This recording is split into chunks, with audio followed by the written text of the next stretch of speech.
जब भारत में ethanol branding की शुरुआत हुई तब देश से कई बड़े बड़े वादे किए गए। कहा गया कि यह ग्रीन फ्यूल है, इससे प्रदूषण कम होगा, इससे विदेशों से कच्चे तेलों का आयात कम होगा, विदेशी मुद्रा बचेगी, इससे किसानों की आय बढ़ेगी और जहां तक आम आदमियों को भी फायदा मिलेगा। जब आज ये E20 के बाद E85 और E100 की बात चल रही है तो पीछे जो किए गए थे वादे उस पर सवाल करने का समय आ गया है। तो आज कुछ सवाल हैं जो करते हैं। पहला सवाल, क्या एथेनॉल सच में ग्रीन फ्यूल है?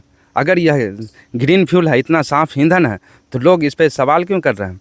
ये जिन इलाकों में इनकी फैक्ट्रियां हैं वहाँ पे लोग इसकी शिकायत क्यों कर रहे हैं, इनका विरोध क्यों कर रहे हैं? इनसे निकलने वाले अपशिष्ट, बदबू और पानी के प्रदूषण होने की बात क्यों कर रहे हैं, शिकायत क्यों कर रहे हैं? बन रहा है एथेनॉल, वही एथेनॉल जो 20% पेट्रोल में मिला करके ये कहते हैं कि भैया हम तो पोल्यूशन कम कर रहे हैं, हम तो इको फ्रेंडली बन रहे हैं। हाल का एक खूबसूरत सा छोटा सा बर्नीहाट नाम का गांव जिसमें 1 लाख लोग भी नहीं रहते हैं, वो इस टाइम पे देश का सबसे पोल्यूटेड, सबसे ज्यादा प्रदूषित जगह बन चुकी है। सवाल यह है कि सिर्फ गाड़ी के एग्जॉस्ट से प्रदूषण मापा जाएगा या फैक्ट्रियों से लेकर किसानों की चक्र को पूरा देखा जाएगा? सवाल नंबर दूसरा, एथेनॉल का मकसद था कि इससे कच्चे तेलों का आयात घटेगा, तो इससे आम आदमी को कितना फायदा मिला? सरकार कहती है कि भारत का आयात कम हो रहा है, विदेशी मुद्रा भी बच रही है, लेकिन आपने महसूस किया पेट्रोल सस्ता हुआ? अगर आयात कम हुआ तो इसकी बचत पे आम आदमी पे सीधा असर क्यों नहीं पड़ रहा है? आम आदमी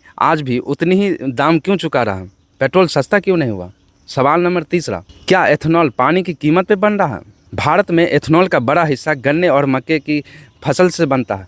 विशेषज्ञ कहते हैं कि गन्ने और मक्का फसल होने में ज़्यादा पानी कंज्यूम करते हैं। जब देश के कई बड़े हिस्से पानी भूजल संकट से जूझ रहे हैं तो क्या इथेनॉल बनाने में इन पानी आधारित फसलों पर आधारित रहना क्या सही रणनीति? क्या भविष्य में ऊर्जा के साथ साथ जल सुरक्षा का भी खतरे में पड़ सकता है? चौथा सवाल, क्या एथेनॉल से गाड़ियों पर असर पड़ रहा है? कई वाहन मालिक दावा कर रहे हैं कि E20 पेट्रोल से माइलेज कम हो रहा है। कुछ लोग इंजन की शिकायत भी कर रहे हैं, परफॉर्मेंस की दिक्कतें आ रही हैं वो भी शिकायत कर रहे हैं। हालांकि सरकार और कुछ वाहन कंपनियां ये कहती हैं कि E20 वाहनों के लिए सुरक्षित है। तो सवाल यह है कि अगर आपकी गाड़ी E20 के लिए डिज़ाइन नहीं की गई है तो फिर उस गाड़ी का क्या? अगर E20 से गाड़ी ख़राब हो रही है, माइलेज कम हो रहा है, इंजन में कुछ दिक्कतें आ रही हैं, तो फिर आम उपभोक्ताओं को इससे फ़ायदा कहाँ हो रहा है? इससे तो और उनकी खर्च बढ़ रही है, क्योंकि इथेनॉल लाया गया था ताकि पेट्रोल सस्ता होगा और आम लोगों को सस्ते दामों में मिलेगा, लेकिन ये सस्ते दामों में नहीं मिल रहा।